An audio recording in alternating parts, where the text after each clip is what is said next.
Morning family, dito tayo sa likuran at mapakain tayo ng ating mga manok dito sa ating mga bagong na 2 days na nakakape tayo. 3 days na itong natin, mga sisiw. 3 days. Ayan, pakainin natin sila dito sa likod na medyo mahangin. Family, mahangin.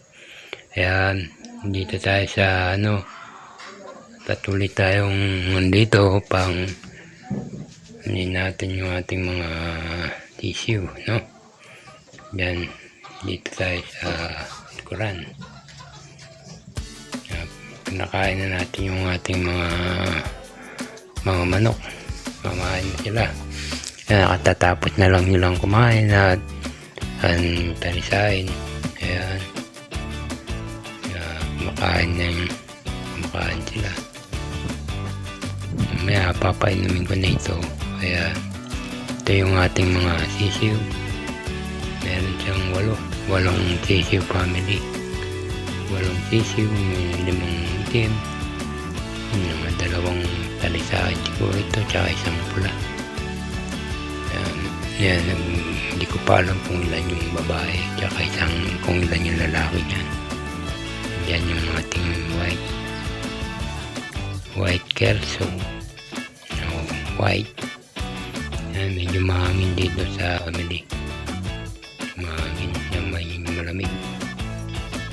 Yan. Kita nyo naman yan. Lakas ng hangin, no?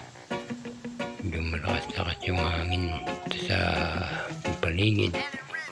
Doon yung ating mga katapos na kumain at yung ating mga sisiw. 3 days na ito. 3 days na sila. Bali 3 days nung napisa. Medyo sila. Malakas na. At naturuan sila ng nahin na lang kumain, family. Naturuan silang kumain. And then yung kanilang inumin, makakainom sila. Yan family yan.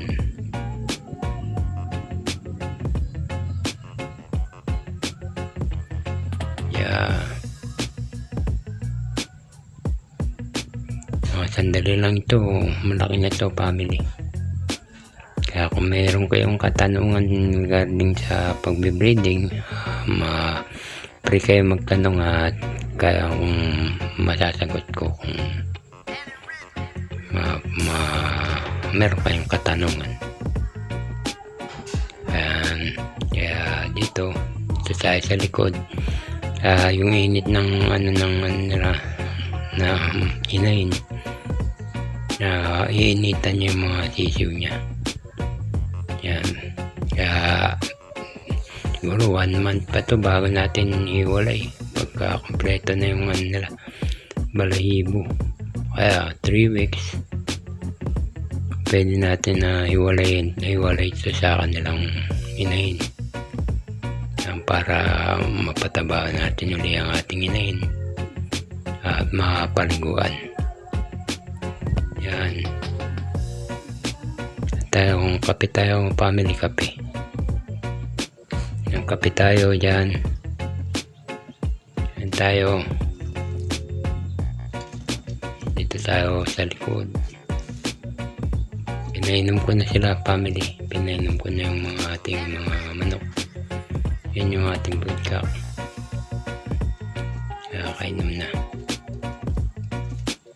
Yan. Yan family, no?